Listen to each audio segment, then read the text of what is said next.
Hi, I'm Scott Sheldon, and welcome to this episode of WInegazer. Thank you so much for tuning in. Oh, I'm back, finally. After a long hiatus, I've been working and traveling and just haven't had enough time to devote to the blog. I apologize, but I'm back in the saddle. A long overdue episode on rosé wines coming at you.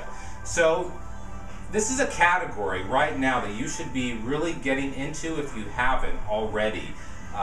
Right now in California, it's summertime, it's in the 80 degrees, and I can't think of anything better than a lip-smacking rosé wine to quench the thirst. So, it's one of these categories, go back 10 years, in California, it's kind of a joke, really. No one took these wines seriously. It was kind of an afterthought.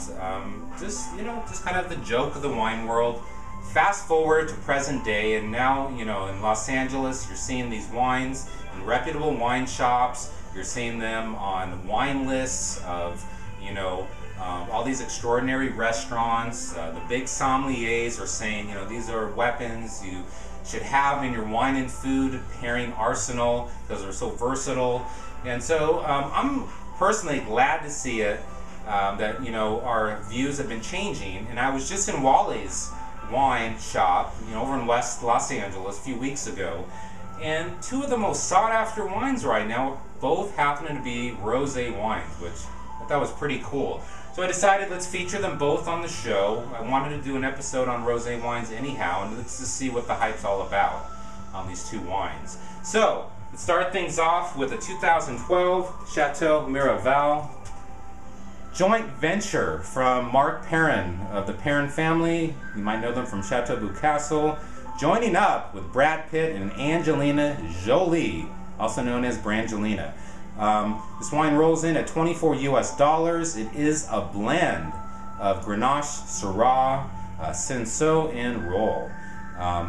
Beautiful label. It's my understanding Brad Pitt and Angelina had some, design influence. They consulted with the Perrin family on the design of the bottle, the blending sessions, that kind of thing.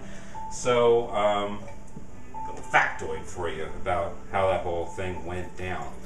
So, Chateau Miraval, the Pitt family acquired the property in 2008. For years, it was a recording studio of bands like Pink Floyd, AC/DC, UB40, The Cure, Sade.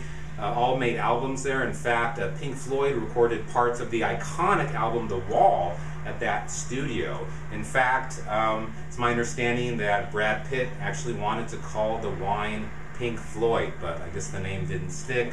I don't know, maybe the Perrin family didn't like it. Who knows? So, check out the color of the wine. Nice pinkish copper color. We've had these wines open, for about a half hour. They were at cellar temperature, mid-50s, low 50s, that kind of thing. Let's get some air into this.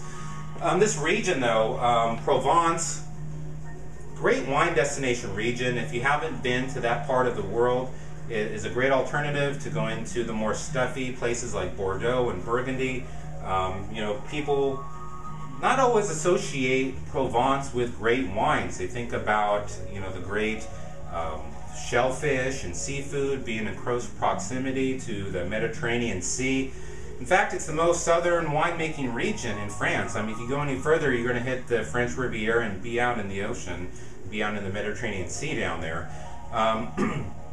People also think of the lovely scenery. Painters like Van Gogh, Cézanne, Picasso, Matisse, they all flock to this area to paint the dramatic landscapes. So, but they are also being known more and more around the world for making great wines, not only rosé wines, which are the choice wines to be served with the Mediterranean cuisine, but also for still white and red wines as well. So, let's give it a smell, see what's going on in here.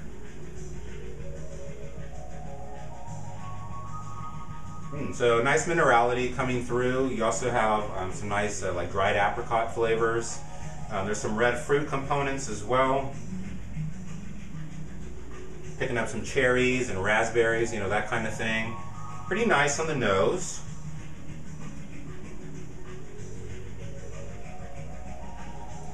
Oh, the other thing too about Provence is pretty interesting is during the holidays, their national dish is garlic aioli, which is like a mayonnaise that is made with fresh eggs and olive oil and fresh garlic, and they use it as a condiment on like everything. And the dentist shops actually close during the holidays, and they put up these big signs that say closed due to aioli, because they don't even want to see you after you've been eating all that during the holidays. They'll see you after your breath has calmed down a little bit.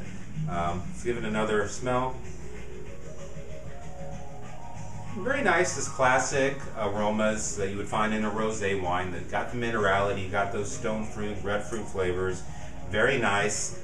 Let's give it a little taste.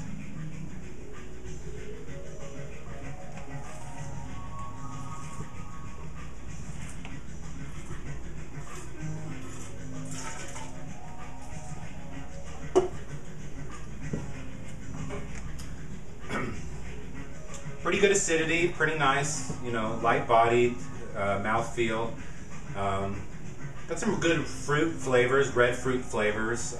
You got again, some red raspberries, some sour cherries coming through. You got a citrus component as well. You got like a kind of a tangerine orange component.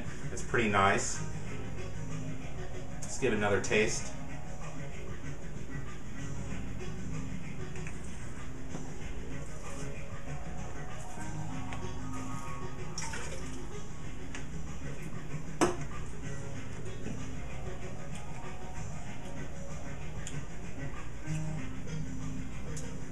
There's something going on in the finish that I really like. It's kind of like a flinty, little bit of steel, smoky kind of thing that is really intriguing, that kind of adds another dimension that I'm really enjoying.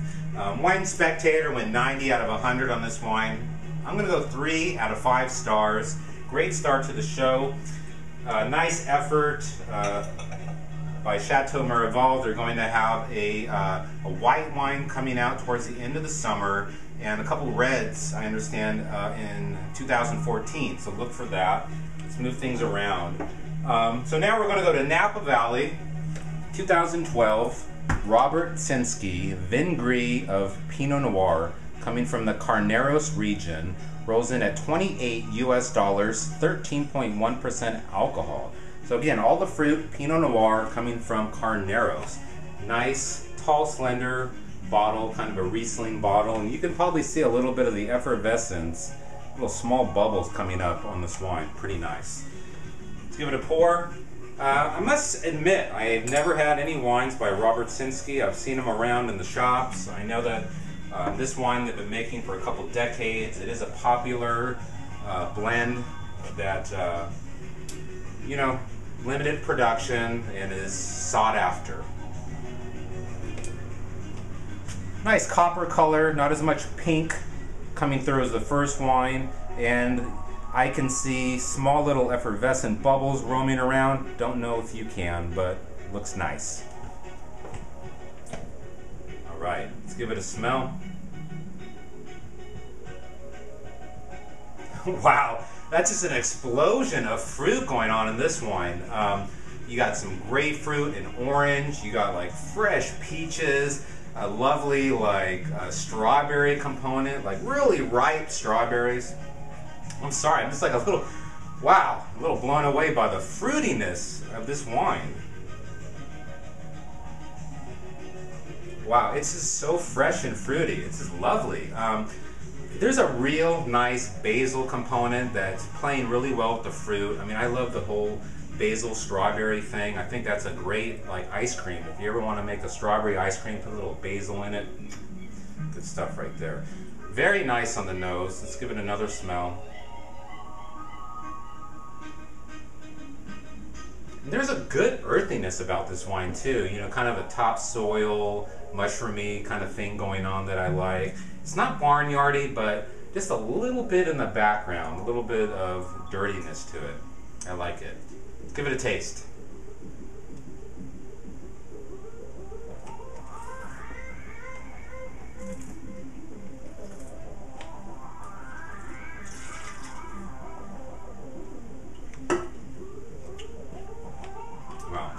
Just an explosion of strawberry and peach goodness on the palate. Mouth-watering acidity. This is a beautiful wine. It's really well made. There's some serious action on the mid palate. The finish is still going. The acidity, like I said, it just doesn't quit. Oh man, this is lovely.